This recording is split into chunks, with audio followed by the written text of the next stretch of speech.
Hello, fellow gardeners and soil enthusiasts. Welcome back to Soil Secret Studio. You've heard of compost, you've heard of biochar, but you're probably overlooking the most surprising soil amendment of all. What if the key to vibrant, healthy soil isn't some fancy product, but something you toss out every week?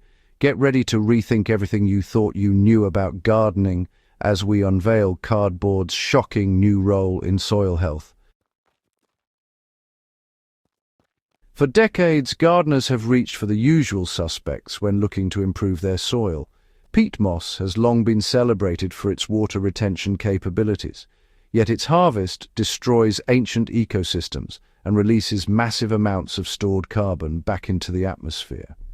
Many commercially available composts, while beneficial, often lack the stable carbon compounds needed for long-term soil structure improvement.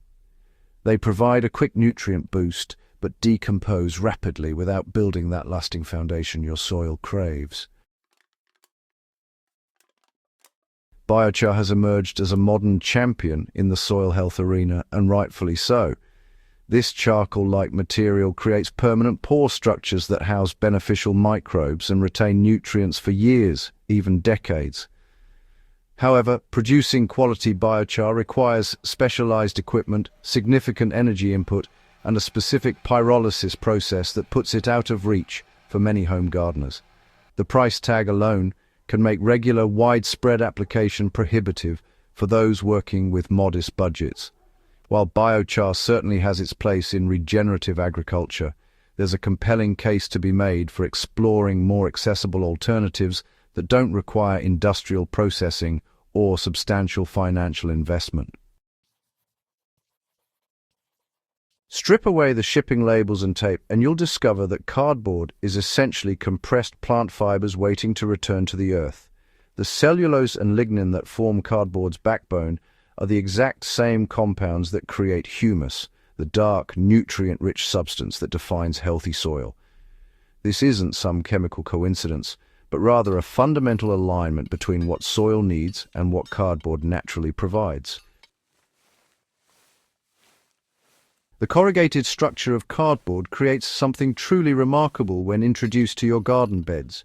Those wavy layers between the flat surfaces aren't just structural support for shipping boxes, they form countless microscopic air chambers that persist even as the material begins breaking down.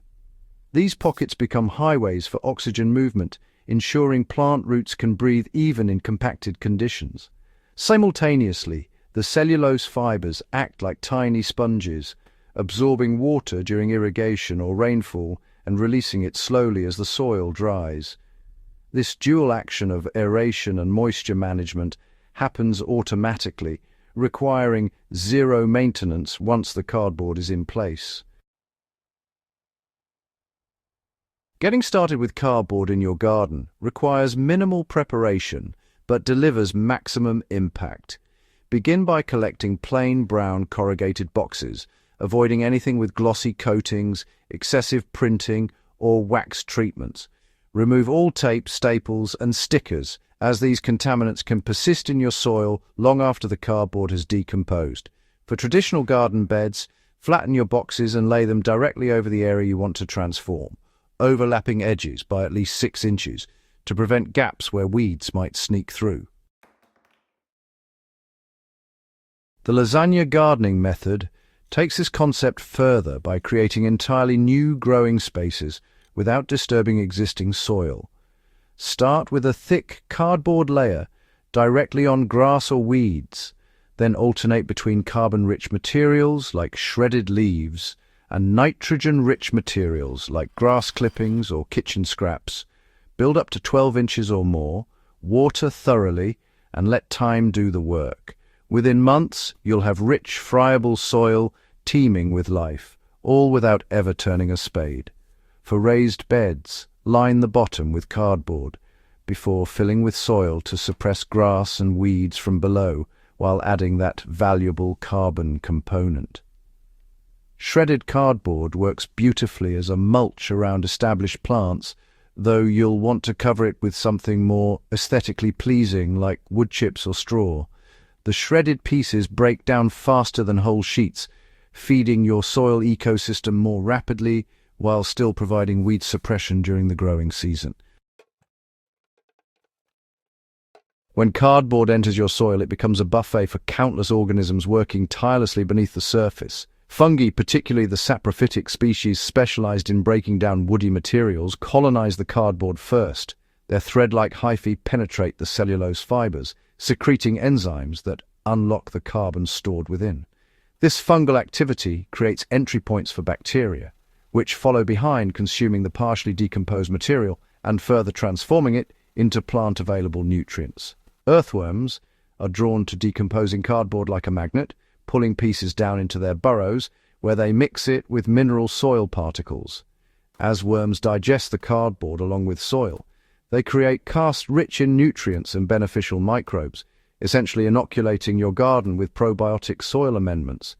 This biological processing doesn't just release nitrogen, phosphorus, and potassium. It creates complex humic substances that improve soil structure at the molecular level, binding clay particles into stable aggregates that resist compaction and erosion.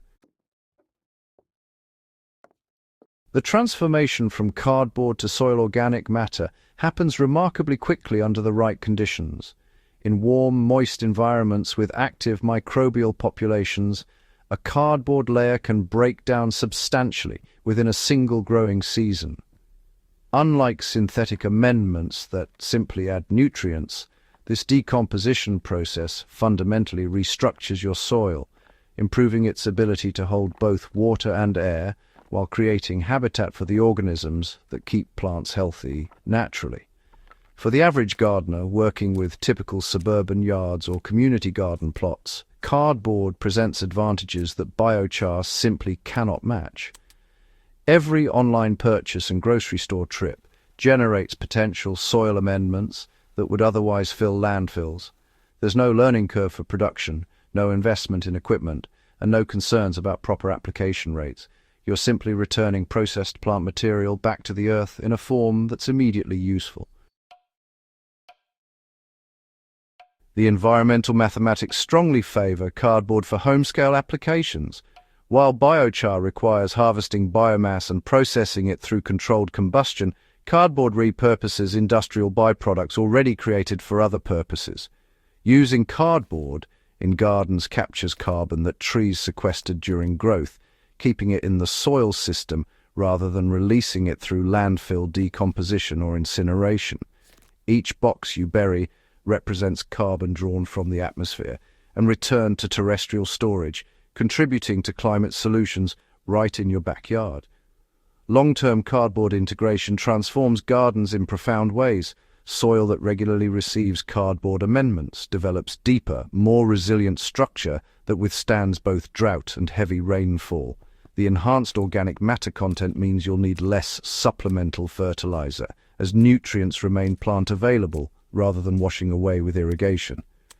Biodiversity increases dramatically, from visible earthworms and beetles to microscopic fungi and bacteria, creating a self-regulating ecosystem that suppresses diseases and pests naturally.